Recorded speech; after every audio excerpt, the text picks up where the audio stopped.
ಪ್ರೀತಿನ ಪತ್ತೆ ಮಾಡೋ ಹಂಬಲ.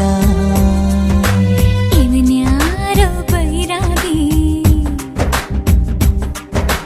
ಬಂದಾನು ನನಗಾಗಿ, ಬಿಡಿಗಾಸು ಬದಲಾಗಿ ನನ್ನ ಮೇಲೆ ಮನಸ್ಸಾಗಿ, ಕಣ್ಣ ಜೋಳಿಗೆ ಇಟ್ಟ ಎದುರಿಗೆ ಕಳ್ಳಾಕಿರೋ ನಗೆ.